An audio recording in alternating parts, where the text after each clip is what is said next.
सगळ्या गोष्टी मनातच ठेवता ना आणि मग समोरच्याकडून अपेक्षा करता की त्याला सगळं समजलं पाहिजे स्वतःहून आपोआप करता ना असं. जास्त लांब नकोच जायला. माझ्याच कलिगबद्दल सांगते. तिच्या एक्सपेक्टेशन्स म्हणजे परमेश्वरा. हेडेक असेल ना तर अपेक्षा असायची. तिने काहीही न सांगता त्याने तिच्यासाठी मेडिसिन्स आणाव्यात. तिने काहीही न सांगता त्याला कळायला हवं की आज हिचा मूवी बघायचा मूड आहे, मग आपण मूवी तिकीट्स घेऊन जाऊया. नाही व्हायचं असं.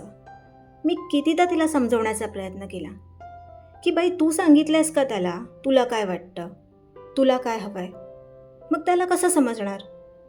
समोरच्याच्या मनातलं जाणून घेण्याचा कुठलाही क्रॅश कोर्स त्यांनी नाही केलाय. काय होतं ना, बऱ्याचदा आपण समोरच्याकडून अशा गोष्टींची अपेक्षा ठेवतो ज्या आपण त्याला कधी सांगितलेल्याच नसतात.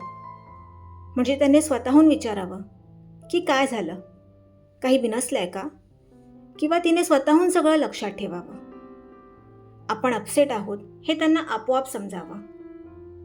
आपल्या बाजूने ना या सगळ्या एक्सपेक्टेशन्स क्लिअर असतात, पण या अपेक्षा ठेवताना आपण हे का विसरतो की त्या समोरच्या व्यक्तीपर्यंत आपल्याकडून त्या अपेक्षा कधी पोहोचलेल्या असतात का.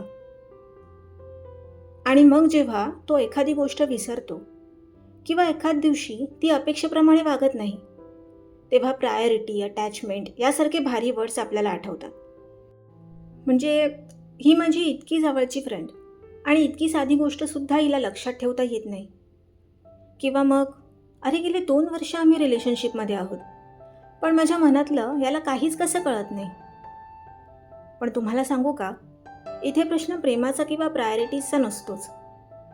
जे आपल्या मनात सुरू असतं तेच समोरच्याच्याही मनात असेलच असं नसतं ना. कारण प्रत्येकजण त्याच्या लाईफमधल्या responsibilities, work pressure, family stress आणि विचारांमध्ये गुंतलेला असतो. आपण ना अनेकदा नात्यांमध्ये शब्दांपेक्षा अंदाजांवर जास्त विश्वास ठेवतो आणि ते अंदाज जुळले तर आपल्याला वाटतं समोरचा आपल्याला खूप समजतो. पण तिथेच अंदाज जर चुकले की मग गैरसमज सुरू होतात. कधीकधी ना दोघांमध्ये दुरावा, गैरसमज हा खोटं बोलण्यामुळे येत नाही, काहीच न बोलल्यामुळे येतो.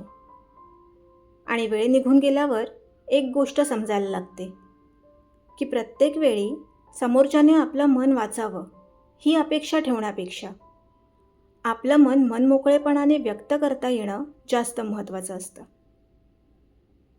कारण शेवटी नाती प्रेमाच्या अभावामुळे तुटत नाहीत. कधीकधी ती न बोललेल्या अपेक्षांच्या वजनाखाली थकून जातात.